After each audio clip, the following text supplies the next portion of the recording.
Social media వేదికగా తమదైన శైలిలో వ్యంగ్యాస్త్రాలు సంధించే ఐస్లాండ్ క్రికెట్ ఐపీఎల్ 2025 సీజన్ ఉద్దేశించి ఓ సెటైరికల్ ట్వీట్ చేసింది. ఈ సీజన్ లో పేలవ ప్రదర్శన కనబరిచిన ఆటగాళ్లతో ఓ చెత్త జట్టును ప్రకటించింది. ఈ టీంకు ఫ్రాడ్స్ అండ్ స్కామర్స్ అని పేరు పెట్టింది. ఐస్లాండ్ క్రికెట్ ప్రకటించిన ఈ సూపర్ ఫ్లాప్ టీంలో చాలా మంది ఆటగాళ్లు ఇప్పటికే ఆయా జట్ల అభిమానుల చేతుల్లో రోస్ట్ అయిన వారే. క్రికెట్ విశ్లేషకుల ఆగ్రహానికి గురైన ప్లేయర్లే. ఐస్లాండ్ క్రికెట్ ప్రకటించిన సూపర్ ఫ్లాప్ టీంలో Rahul Tripathi, Rachin Ravindra, Ishan Kishan, Rishabh Pant, Venkatesh Iyer, Glenn Maxwell, Livingstone, Deepak Hooda, Ravichandran Ashwin, Matheesha Pathirana, Mohammed Shami వంటి కోట్లు పలికిన ఆటగాళ్లు ఉన్నారు. ఈ ఫ్రాడ్ 11 కు రిషబ్ పంత్ ను కెప్టెన్ గా ఎంపిక చేసింది. రిషబ్ పంత్ ను లక్నో సూపర్ జైంట్స్ 27 కోట్లు పెట్టి కొనుగోలు చేసింది. కానీ అతను ఒక్క మ్యాచ్ లో విన్నింగ్ పర్ఫార్మెన్స్ చేయలేదు. 10 మ్యాచ్ల్లో 128 పరుగులే చేసి తీవ్రంగా నిరాశపరిచాడు. ఈ ఫ్లాప్ 11 కు ఓపెనర్లుగా ఎంపికైన ఆటగాళ్లు ఇద్దరు చెన్నై సూపర్ కింగ్స్ కు చెందినవారే.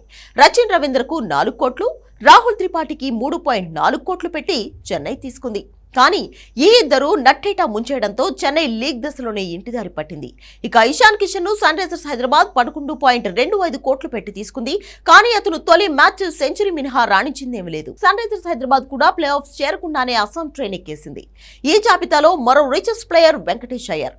అతన్ని కేకేఆర్ 23.75 కోట్లు పెట్టి తీసుకుంది. కానీ అతను అంచనాలను అందుకోలేకపోయాడు. 4.20 కోట్లు పలికిన పంజాబ్ ప్లేయర్ గ్లెన్ మాక్స్వెల్ 48 పరుగులే చేసి గాయంతో ఇంటిపాట పట్టాడు.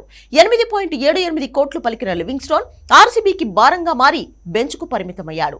9.75 కోట్లు దక్కించుకున్న అశ్విన్ 1.7 కోట్ల కొనుగోలు చేసిన దీపక్ హుడా చెన్నై కొంప ముంచారు. 13 కోట్లు పలికిన సిఎస్కే ప్లేయర్ మతీష పతిరాణా అంతగా ప్రభావం చూపలేకపోయాడు. 10 కోట్లు దక్కించుకున్న మహ్మద్ షమి పేలవ ప్రదర్శనతో సన్ రైజర్స్ కొంప ముంచాడు. 8 కోట్లకు తీసుకున్న ఢిల్లీ క్యాపిటల్స్ పేసర్ ముఖేష్ కుమార్ కూడా ఉసూరు మనిపించాడు. అతన్ని ఈ ఫ్లాప్ టీమ్ కు ఇంపాక్ట్ ప్లేయర్ గా ఎంపిక చేశారు.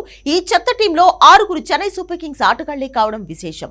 ఈ ఐపీఎల్ చెత్త టీంకు Iceland cricket frauds and scammers అనే పేరు భలే పెట్టిందని నెటిజన్లు కామెంట్ చేస్తున్నారు.